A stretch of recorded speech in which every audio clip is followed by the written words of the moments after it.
All right, everybody, what's going on? How y'all doing? Welcome to today's edition of SWAC Talk. Of course, I'm your tour guide around the SWAC Seawells coming at you. And we are gonna recap week six, another week in the books. So we're gonna talk about all the action that took place on Saturday. And we'll put a nice bow on week six and move on to week seven, which is a full SWAC week. There's 5 games on the schedule. There's 5 games on the schedule Saturday coming up, and they all are SWAC games. So, the March to the SWAC championship game is in full effect starting next week, and we'll go from there. So, I do have the week seven pick'em up already on my socials. My Twitter is SWAC Talk 76. I have a pinned tweet there, and then you can also catch it on my Facebook and Instagram, which are both SWAC Talk. So if you can go in and get those pages a like and a follow or whatever, or however you want to call it. But those are the places that you can find it. Link will also be in the description of this video.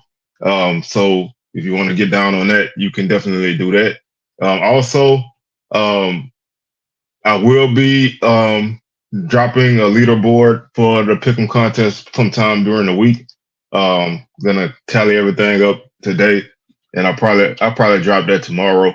So keep a lookout for that. Um, and then don't forget to subscribe to the channel, man. Thank you all for getting us over 1,300. The next step is 1,500. So we're gonna make that march to that. So if you haven't subscribed already, man, please, it's free to do so. Please subscribe to the channel and enjoy everything that we bring you. Make sure you hit that notification bell to be alerted to when videos drop, like the one I dropped yesterday. If you're new here, you're not gonna get a lot of videos like the one I dropped last night. I typically try not to do that, but sometimes when you in that zone, you kind of end up that way. So we do typically, the last couple of weeks we've done a live show with the Swag Smoke crew after the games on Saturday, and so we typically try to do that. We didn't have one this week. We may do one next week, but keep tabs on the channel for that. So without any further ado, man, we're gonna go ahead and jump into this recap and try to make our way through it. First game that we're gonna talk about is Texas Southern. The Tigers, they took on Virginia Lynchburg and got the win 28-10. When you look at this game, coming into this game, you kind of felt like TSU could name their score. I didn't really have opportunity to see any of this game. If it was available to watch, so I don't really have a full handle on why the game score wise went the way it did, because this was a Lynchburg team that hadn't really put up points on anybody, and they hadn't really held anybody. But this was a 21-0 lead at the half for Texas Southern, before they would win this game 28-10. As I said, Lynchburg actually cut into the lead to 21-7 in the third quarter before TSU scored uh, midway through the third quarter and went up 28-7, and Lynchburg got a field goal late in the fourth to make the margin be what it is. Looking at the scoring plays, Quintel Quinn scored 2 touchdowns for TSU. Had a 10-yard run in the first quarter to put the Tigers up 7-0. Then Xavier Allen had a block punt return for TSU. Also, with 7:52 left in the first quarter, TSU immediately up 14-0. They wouldn't score again until 24 seconds left in the first half, when Ethan Renfro had a 2-yard touchdown run for the Tigers, which capped a nice drive. 10 plays, 85 yards, 3:18 off the clock. Virginia Lynchburg would get on the board in the early stages of the third quarter with a 60-yard scoop and score on defense, 21-7. And then Quinn would get his second touchdown in the game with 4:44 left in the third. This time with a 3-yard run, and then Lynchburg would get a 32-yard field goal with 6:50 left in the game to make the final margin 28-10. Looking at how each team did, Lynchburg 13 first downs, Texas Southern 17.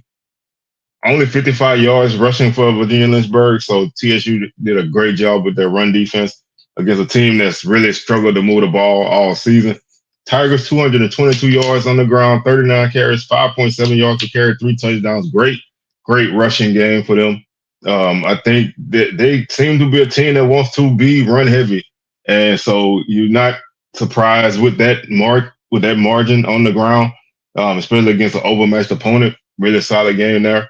Lynchburg was 17 of 29 passing, no touchdowns, 2 interceptions, 131 yards.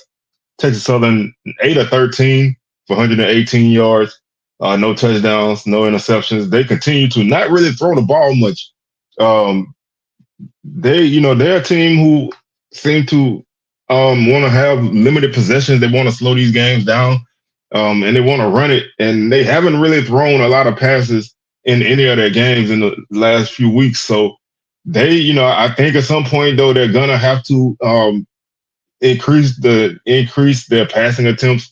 They may have to speed up the tempo a little bit in future SWAC games because I don't know if you can still play this kind of football all season, but that's what they're doing right now. They finished with 340 yards of offense, 52 plays, 6.5 yards per play. They fumbled once and lost it, and they had 5 penalties for 53 yards. Lynchburg 186 yards total offense, 56 plays, 3.3 yards per play, no fumbles. They fumbled five. They had 5 penalties for 30 yards. Virginia Lynchburg only averaged 22.2 yards per punt. And Texas Southern 39.5. Dragons were 6 of 12 on third down, so they really did a good job of you know converting third downs, even though they didn't really move the ball much, and they only had one offensive. Well, they had a special team score, but they only had one offensive possession that led to a score. Going 6 of 12 on third down is actually pretty good. That's good for any situation, but especially when you haven't really moved the ball, to kind of be solid on third down was a good thing for them. 0 for 1 on fourth down. They had one. They were 1 for 1 in the red zone, and they had one sack on the night. Texas Southern 5 of 10 on third down. 0 for 1 on fourth down. 3 of 6 in the red zone. So they really they struggled in that aspect. If they go, obviously they go 6 for 6. That's three extra touchdowns. So the margin could have been bigger, but they came up empty in the red zone 3 times, and that'll hurt you all the time. 3 sacks for the Tiger defense. Just want to take a quick look and see how those drives ended. Early in the first quarter, they drove down to the Lynchburg 16 and missed the field goal. So that was one possession that ended in the red zone. They got down to the Virginia Lynchburg 11 in the fourth quarter, and they turned the ball over on downs. And then they got to the Virginia Lynchburg 26-yard line. Well, that's not really in the red zone. Let's see. TD. 16. And so they got in the area, three other times and came up empty. When you look at most of their drives actually kind of ended pretty successfully. They didn't punt for the first time until they didn't punt for the first time until in the second quarter. They had a fumble, obviously. Then they turned the ball over on downs and attempted a field goal. So they had their opportunities, but they just didn't really have a lot of possessions. So when you have that kind of situation, scoring is going to be limited. Matthew Jinks was 17 of 29 for Virginia Lynchburg, 131 yards, no touchdowns, 2 interceptions, and 3 sacks.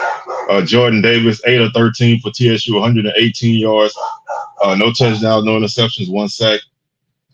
Jacob Newman was 19 carries for 60 yards for Lynchburg, and Quinn led TSU with 17 carries for 116 yards and 2 touchdowns. That's his second 100-yard game in 3 games. Davis, 8 carries for 47 yards. Green, 5 for 36. Daree Harrison led Lynchburg with 4 catches for 42 yards. Also, Ryan Sims led the team with 6 receptions and 37 yards. Ford led TSU with 3 catches for 47 yards. Um, I would just really like to see that passing game, become a little bit more effective. But, in a game like this, it doesn't really matter all that much. What matters is not losing this game, and they didn't do that. So they came out on top. Skylar Murray, 15 tackles for Lynchburg. He also had 1 tackle for loss. And Jeremy Butler and Joseph Boynes, they each had 1 tackle for loss apiece. Murray also had a sack, forced fumble. Like I said, fumble recovery was by Sims, and he returned it for a touchdown. Texas Southern was led by Javius Williams with 7 tackles. He had 2.5 tackles for loss, also to lead the defense. And sacks went to Akins, Smith, and Wright. Interceptions went to Hardman and Henson. So, like I said, this was a game that, when you look at the opponent, you kind of look at it like maybe this game should have been, worse than what it was. But, TSU did what they needed to do. They bounced back from a loss, got a win. And, now they're gonna move forward. So that takes us to our next game on the schedule.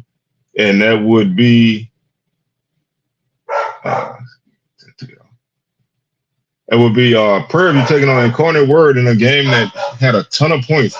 This was a very competitive game for a good stretch of the game. For actually a half, this was a very tight game. A big third quarter for Incarnate Word kind of put the game out of reach, and the Cardinals will win this game 56-28. But this was a 14-10 lead for Prairie View after 1 quarter. And I really thought PV was going to give these guys the business because it looked like they were going to go neck and neck. And then PV would only score 14 points in the next 3 quarters. And ultimately, Incarnate Word would catch fire and score. Incarnate Word would get a 37-yard field goal to open up the scoring with 9:44 left in the first quarter. Shamar Savage would get a 42-yard touchdown reception from Jaden Johnson to put the Panthers on the board and lead 7-3. Jalen Walthall will get a 9-yard pass from Zach Calzada to get the Cardinals back on the board to make the score 10-7. And then Scooter Adams, 54-yard pass from Johnson to put the Panthers back in the lead at 14-10. Brack Peacock will get a 27-yard field goal for the Cardinals to make the score 14-13. Roy Alexander will catch a 7-yard pass from Calzada. Conversion no good, 19-14, and that will be our halftime score. And then the floodgates basically open here. Walthall will get a 42-yard pass from Calzada, put the Cardinals up 26-14. Spiller will catch a 43-yard pass from Heron to make the score 26-21. And the Kalen Taylor will get a 14-yard run for the Cardinals with 6:10 left in the third. Cardinals up 34-21. They got a 2-point conversion to go up 34-21. And then Timothy Carter will get a 5-yard run. Another 2-point conversion makes the score 42-21. Lontrell Turner will get a 2-yard run in the fourth quarter to put the Cardinals up 49-21. And then Taylor will get a 62-yard punt return for the Cardinals to make the score 56-21.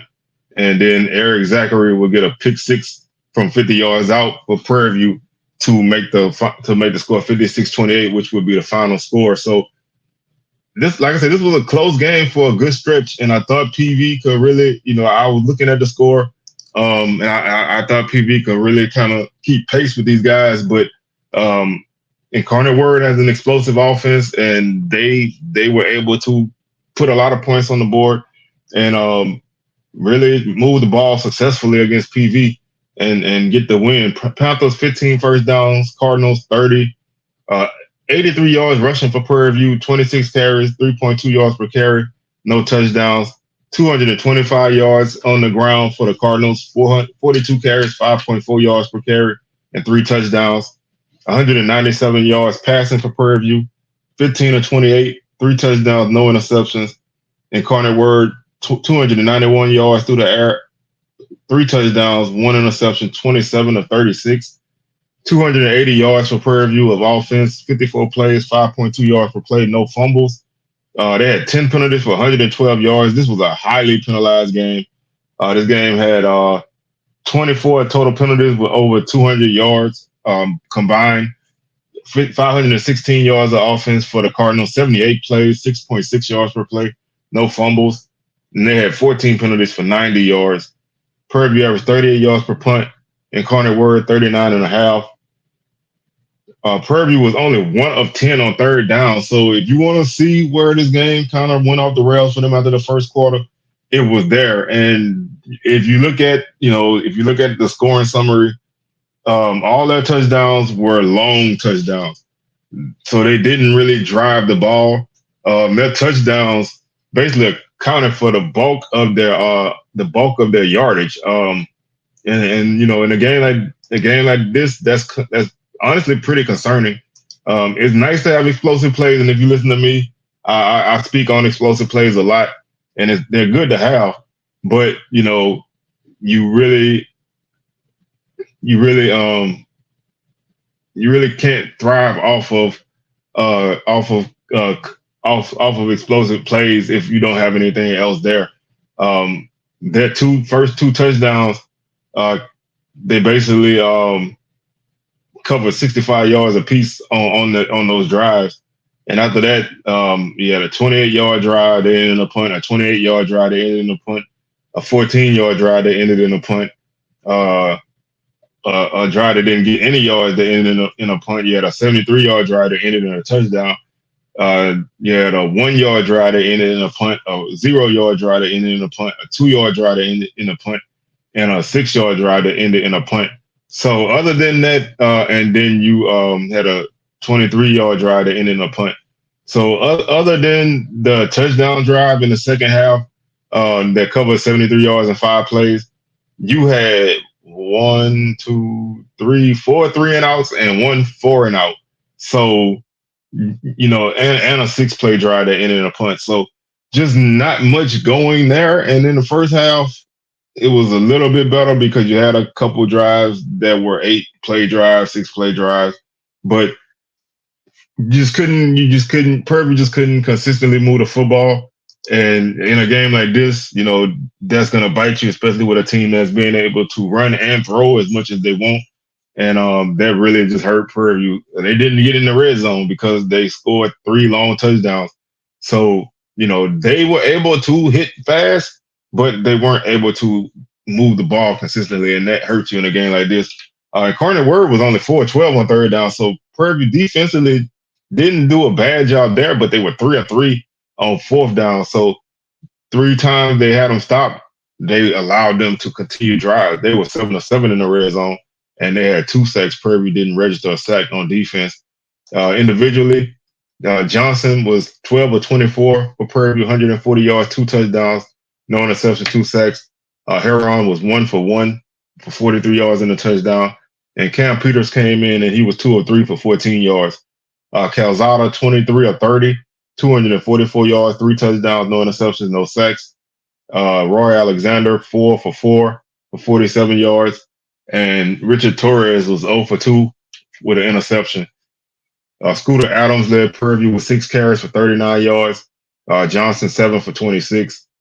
Taylor led Incarnate Word with 17 carries for 84 yards. Carter, 9 for 72 and a touchdown. Taylor also had a touchdown. Turner had 11 carries for 53 yards and 1 touchdown. Scooter Adams led Prairie View with 54 yards on 1 reception. Savage had 2 catches for 51 yards and a touchdown. Spiller had 2 for 45 and a touchdown. Heron led the team with 4 receptions for 21 yards. Walt Hall led Incarnate Word with 12 catches for 170 yards and 2 touchdowns. Alexander 5 for 28 and a touchdown. Keon Jones led Prairie View with 8 tackles. Fred Stokes Jr. had 2 tackles for loss. Like I said, no sacks. And interception was by Zachary. Incarnate Word was led by Mr. Williams with 7 tackles. He also had 1.5 tackles for loss. Doon Smith led the team with 3 tackles for loss and 2 sacks. Big game for him. Uh, and like I said, this was a game that Prairie View, like I said, they seemed like they had a good opportunity in this game. And, all of a sudden the floodgates open and, they ended up losing by a big margin, but they represented themselves well.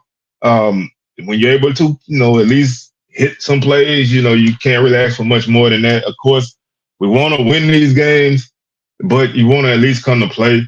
And I thought Prairie View did that. And, they get ready for a short week because they have a game on Friday. So, they had to bounce back and get ready for action on Friday. Southern, on the other hand, they did not show up in this game at all against Nicholls State, dropping a 51-7 decision. Nicholls got on the board immediately with 13:06 left in the first quarter when Christian McNeese caught a 32-yard pass from Pat McQuaid to put the Colonels up 7-0. They would get a 39-yard field goal to go up 10-0. And then Colin Guggenheim will have a 14-yard touchdown, untouched up the middle, 17-0. And they would close out the first quarter up 24-0 on a Quincy Brown 27-yard pass from McQuaid. Guggenheim will get a 1-yard run for the Colonels in the second quarter to go up 31-0. And then Traylon Whaley will get an 11-yard pass from McQuaid to go up 38-0. Second half, Christian McNeese 38-yard pass from McQuaid, 45-0. And then Corey Warren Jr. will get a 7-yard run to make the score 51-0. Southern will get their only score of the game with 3:26 left in the game when Jalen Woods will complete a 23-yard pass to Jason Gabriel to give the Jaguars a touchdown. First college touchdown for both of those young men. So, in all of the dread and misery, congratulations to those 2 young guys on registering their first collegiate touchdowns. Nicholls 20 first down, Southern 15, 224 yards. Rushing offense for the Colonels, 44 carries, 5.4 yards per carry, 5.1 yards per carry, 3 touchdowns. Southern only 32 yards on the ground, 24 carries, 1.3 yards per carry, no touchdowns. Nicholls State run defense continues to be stout. They had they've only allowed like 78 yards rushing per game, and that's including 2 FBS games. So their run defense is very good. 178 yards passing for the Colonels, 12 of 19, 4 touchdowns, 1 interception. Southern, 191 yards passing, 17 of 32, 1 touchdown, 2 interceptions. Total offense, 402 yards for the Colonels, 63 plays, 6.4 yards per play, 1 fumble, didn't lose it. They had 11 penalties for 99 yards. Southern, 223 yards of offense, 61 plays, 3.7 yards per play. They had 3 fumbles and lost 2, and they had 10 penalties for 74 yards. Nicholls averaged 45.5 yards per punt, Southern 35.7. Nicholls was only 3 of 12 on third down, which is amazing in a game like this. They were 1 for 1 on fourth down. They were 4 for 4 in the red zone, and they had 3 sacks. Southern 2 of 12 on third down, 0 for 2 on fourth down. They were 0 for 2 in the red zone, so that's a killer. When you trying to score points in a game, you go 0 for 2 in the red zone and no sacks. Nicholls State was led by Pat McQuaid, 12 of 18 for 178 yards, 4 touchdowns, no interceptions. Ian Rodriguez was 0 for 1 with an interception. So Southern registered their first interception of the season. So I guess that's something to hang your hat on. Not much, but they finally registered their interception 5 games into the season. Jalen Woods led Southern going 10 of 17 passing, 98 yards, 1 touchdown, no interceptions. He was sacked 3 times. Noah Biden, 7 of 20 for 93 yards, no touchdowns, 2 interceptions.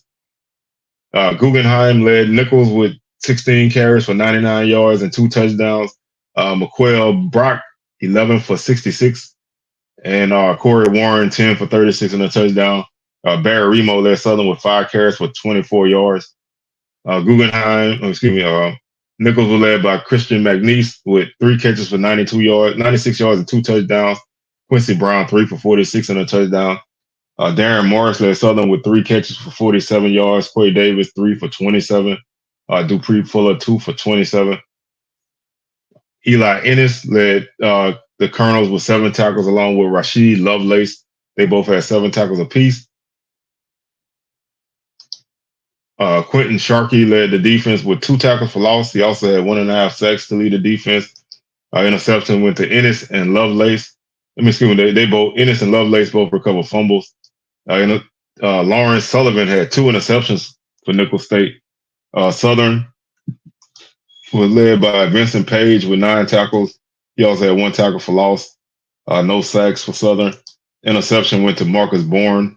So not a lot, not much at all to take away from this game. We call these burn the tape games. You get ready for TSU on Saturday and try to find some positivity in conference play.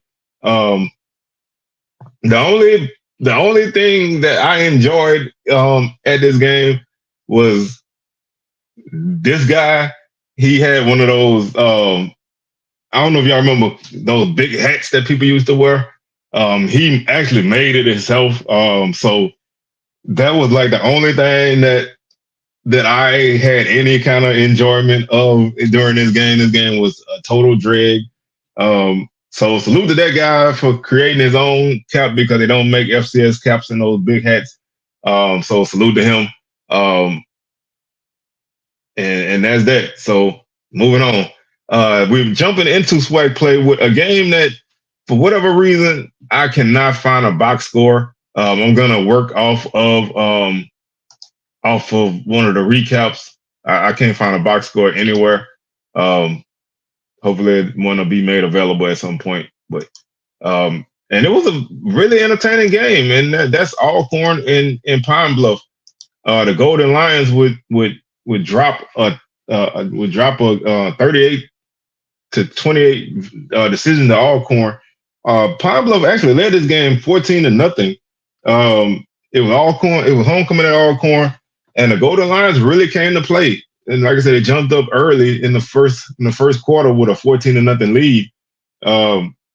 Alcorn scored 21 straight points to take the lead before Pine Bluff tied the game at 21, and then Alcorn went up I think 31-21, and then 38-28.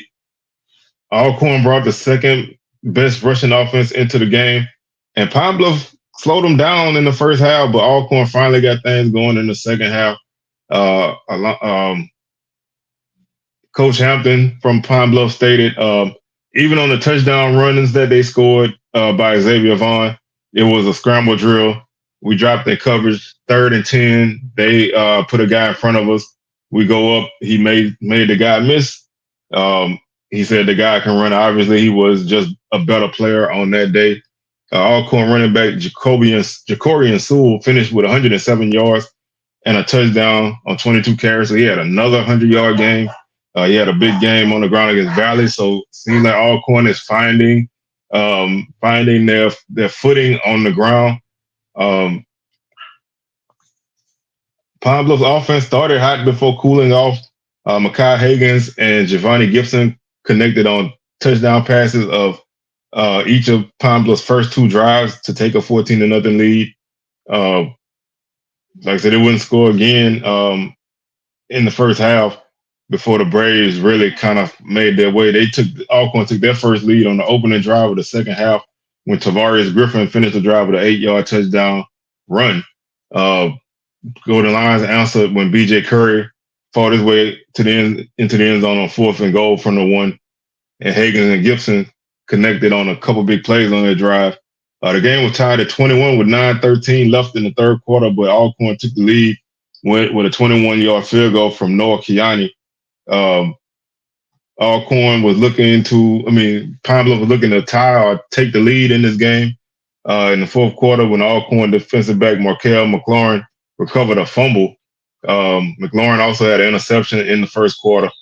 Vaughn scored on a 19-yard run on that drive, and Gibson caught his third touchdown of the day to get Pine Bluff to within a possession, but Sewell would restore the 10-point lead on the next drive. The Braves would stop Alcorn on 2 4th downs to seal the game. Higgins finished 12 of 24 for 220 yards with 3 touchdowns and 1 interception. Gibson had 6 for 170 and 3 touchdowns. Curry ran 14 times for 60 yards and a touchdown. So that's kind of how things looked on the Pine Bluff end.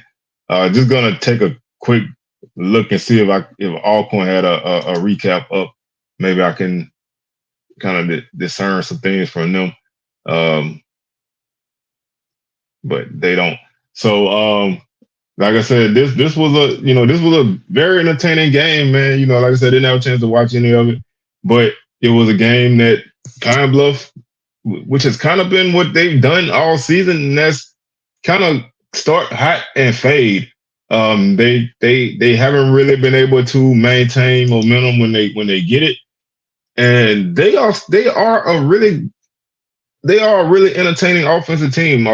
Their Higgins to Gibson connection is gonna be one that I think is gonna be tough for teams to stop. But defensively, they have their problems, and obviously depth is an issue for a team like this. So they just if they make a mistake, it's hard for them to get back on point, um, and that bites them in the butt. But Alcorn picks up another win. They're 2-0 in conference, so they're starting to find some things. That running game is starting to click, and I think they're gonna be a lot tougher than some people had thought they would be earlier in the season. The Braves weren't dead then; they're not dead now, so they're gonna be a factor in this West Division. So don't count them out at all. Another game that ended up being way more entertaining, depending on what side you on, than it started, was Jackson State and Alabama A&M. When I first looked at this score, Jackson State was up. They were up pretty big early. They were up 21-3. They went into the half up 35 to. They went into the half of 38-10, and it looked like they were gonna run the Bulldogs completely out of Mobile. But A&M had a huge second half to really cut into this game, and they got to within a touchdown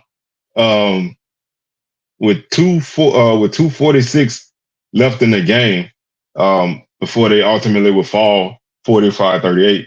So looking at this game, Irv Mulligan had 2 first quarter touchdowns, one from 6 yard out and one from 10 yards out to put Jackson State up 14-0.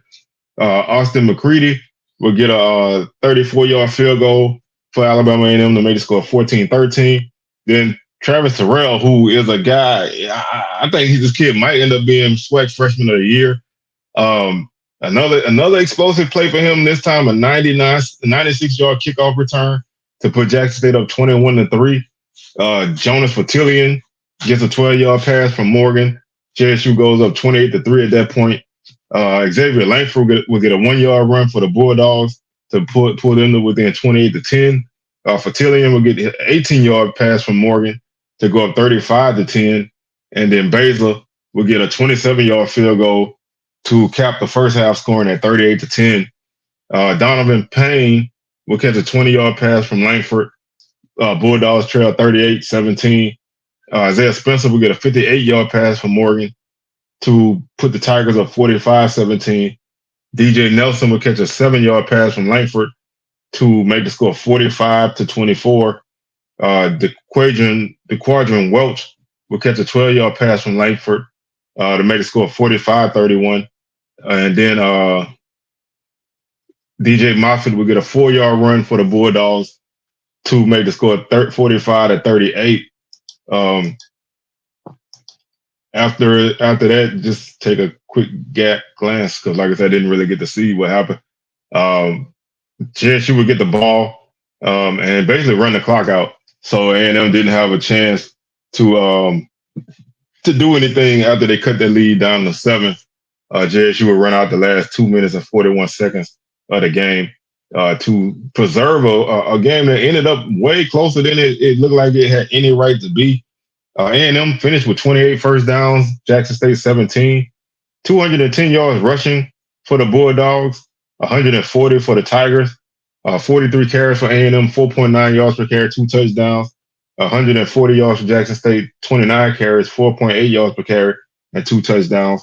282 yards passing for A&M, 23 of 46, 3 touchdowns, no interceptions. 226 yards passing for Jackson State, 11 of 16, 3 touchdowns, 1 interception. 492 yards of offense for the Bulldogs, 89 plays, 5.5 yards per play. They fumbled twice, lost one. They had 7 penalties for 50 yards, 366 yards for the Tigers, 45 plays, 8.1 yard per play. They had 6 penalties for 50 yards. A&M 49.7 yard average per punt. Jackson State 44.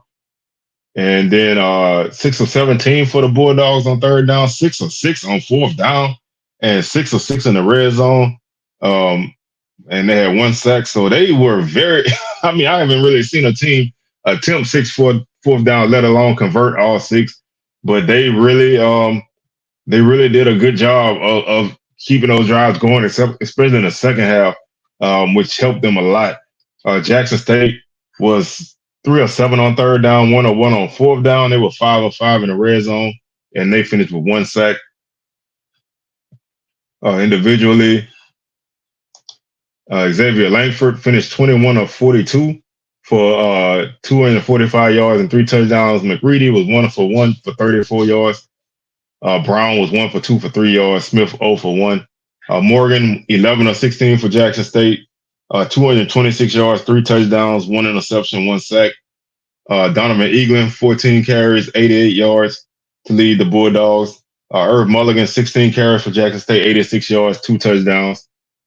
Welch led the Bulldogs with 5 catches for 73 yards and a touchdown. Hambrick 7 for 50. Fertillion had 6 catches for 83 yards for Jackson State. He was the only guy with double-digit receptions for JSU. He also had 2 touchdowns. Andrews led the Bulldogs with 8 tackles. Smith had 1.5 tackles for loss, and Smith and Glenn each combined for each had a half a sack for the Bulldogs, and Gully had an interception. Jackson State was led by Jeremiah Williams with 7 tackles. True Thompson had 3.5 tackles for loss to lead the defense, and McDaniel had a sack. So this is kind of this kind of did not to the degree, but JSU had a game earlier in the season where they had a big lead, and the other team kind of cut into it a little bit. But this game, A&M really was able to cut this lead down, but they weren't able to do anything once they got it to within a touchdown. So you can look at this as JSU maybe getting up on a team, and again kind of not putting their foot on their throat, which they did last week. So they showed that they can do it. A&M just really kind of hit the gas in the second half and made this a more uncomfortable game if you're looking at it from the JSU perspective, especially just from the final margin. But JSU picks up their second straight SWAC win. So at the end of the day, it doesn't really matter how you win or how much you win by. If you win, you win. How the saying go, whether inch or a mile, winning is winning. And JSU picked up the win. So they improved to 2-0 in conference, and then dropped their first conference game since their other conference game last week was rescheduled due to hurricane. So JSU continues to sit on top of the East, and they're in a good place right now. Our final game of the day is Florida A&M and Alabama State. This was a pretty tight game. First half, it was a 7-7 game before FAMU was able to take a 14-7 lead in the third quarter. A&M State would get a field goal to cut it to 14-10, and then FAMU would get 2 touchdowns to kind of put this game out of reach. Ace Cobb got a 8-yard touchdown pass from Daniel Richardson to put the Rattlers up 7-0. Takaris Bozeman would get a 3-yard run for the Hornets to tie the score up at 7. Cobb would get another touchdown pass from Richardson in the third quarter from 35 yards out. Rattlers go 14-7. Brandon Gilliam would get a 23-yard field goal to make the score 14-10. Goldie Lawrence would catch a 10-yard pass from Richardson to make the score 21-10. And Gilliam would kick another field goal in the fourth quarter, this time from 38 yards out to make the score 21-13. And then with a minute and 58 seconds left in the game, Nayron Jenkins would get a 20-yard scoop and score for the Rattlers to make the score 28-13. Uh, well, like I said, it was a tight game, but each team's kind of offensive issues were there for both. Whichever team kind of struggled on in one phase of the offense, they did it here too. Uh, FAMU finished the night with 19 first downs, Bama State 11, 112 yards rushing for FAMU, 3.2 yards per carry on 35 carries with no touchdowns. FAMU continues to struggle to stop the run, especially early. Early in this game, Bama State was really hitting some big runs. They finished with 211 yards on 42 carries, 5 yards per carry, and one touchdown. 196 yards passing for the Rattlers. They went 20 of 30 with 3 touchdowns and 2 interceptions. Alabama State again struggling to move the ball through the air, 4 of 15 for 68 yards, no touchdowns, 2 interceptions. 308 yards for the Rattlers. Total offense, 65 plays, 4.7 yards per play. They fumbled twice and lost both, so they had 4 turnovers in this game, 8 penalties for 64 yards. Bama State, 279 yards of offense, 57 plays, 4.9 yards per play. They fumbled once and lost it. They had 4 penalties for 35 yards, 42-yard average per punt for FAMU, 33 for Bama State. FAMU finished 7 of 13 on third down, 1 for 2 on fourth down, 2 for 2 in the red zone, and they had 1 sack.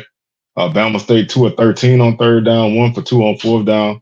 They were 2 for 4 in the red zone, and they had 2 sacks. Individually, Richardson 20 of 30 for 196 yards, 3 touchdowns, 2 interceptions, 2 sacks. Kareem Key was 3 of 10 for 67 yards, no touchdown, 1 interception, no sacks. Zach Sims 1 for 5 for 1 yard, 1 sack. Levante Somerset had 13 carries for 66 yards for the Rattlers. Jamari Holesclaw had 20 carries for 138 yards, averaged 6.9 yards per carry. He had a huge game. He had a big run early from 67 yards to lead the Hornets to their first score. After that, you did kind of buckle down a little bit, but they did get hit with some runs here and there. Cobb led the Rattlers with 3 catches for 49 yards and 2 touchdowns. Greg had 1 catch for 51 yards for the Hornets. Jalen Jones led the team with 2 catches on the night. Defensively, Eric Horn had 7 tackles along with Braylon Oliver. They both had 7 tackles. Individually, James Gardner Jr. had 2 tackles for loss. Smith had a sack. Interceptions went to Deco Wilson and TJ Huggins. And like I said before, Jenkins had a fumble recovery for a touchdown. Rico Dozier led Bama State with 10 tackles, 1 tackle for loss, and 1 sack. Bama State only registered 3 tackles for loss on the night, which is, an amazing number for a team that really generates a lot of tackles for loss. FAMU did a pretty good job. Even though they didn't run the ball well, they didn't really lose a lot of yardage. Dozier and Thomas each had a sack on the night. Fumble recoveries were by Cunningham and Lewis. Interceptions went to Burgess and Jackson. So this game kind of went the way I figured it would. Bama State offensively, they were able to run the ball, but they still can't pass. And they weren't able to really score anything. So FAMU was able to get their passing game going enough, and just enough of a running game to kind of, keep Bama State off balance a little bit. And that was enough for the Rattlers to pick up their first SWAC win. And just like I said about Bama A&M in the last segment, this was their first SWAC game because their game was rescheduled to against Alabama A&M last week was rescheduled.